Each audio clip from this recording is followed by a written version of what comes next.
New at 11. Did a Buffalo mother's fight to educate her own children actually land her behind bars? Tonight, Kiari Harris is facing charges while her two young children sit in foster care. She tells us her decision to homeschool her children put a target on her back. Her story catching fire on social media tonight. 7 Eyewitness News reporter Hannah Bueller working this story, and she is finding out that this battle is just getting started.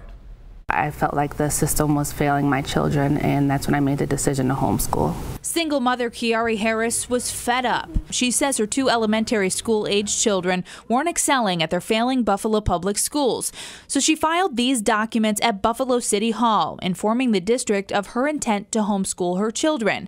According to the documents she provided to 7 Eyewitness News, they're dated December 7th, 2016. And the district says here it received her paperwork. I spoke directly to the homeschool coordinator, and she told me that from this point on, my children were officially unenrolled from school. But she says a week later, CPS called, wondering why her kids weren't in school. I told them that my children were homeschooled now, and I said that I can furnish the documents if they need to see it. Harris says she went on with her homeschooling, but then, less than a month later, I was confronted by the CPS workers and the Buffalo Police Department, and they said, well, it's too late now to show these papers. The judge has already made the order. We have to take your children.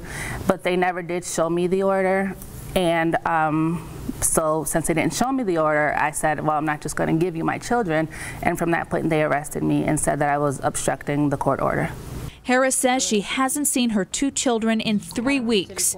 They've been living in a foster care institution. I'm just a mother whose children have been torn from her arms. The Buffalo Public School District says it cannot comment on this case due to federal laws, but says in order for a parent to file for homeschooling, they must have full custody of the children.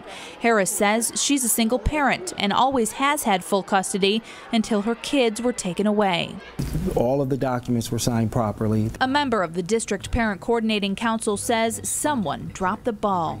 It should not have happened. Someone along the way, anywhere in the process after December 7th should have simply said, wait a minute, CPS should not be in here. The principal should have been circled back to and said, these students were unenrolled. Now, this case is far from finished. In fact, the Buffalo Common Council will be addressing it tomorrow. We'll, of course, keep digging and try to figure out what exactly happened here. It's stunning what is going on. I know you're going to keep tabs on this every step of the way. Thank you very much, Hannah.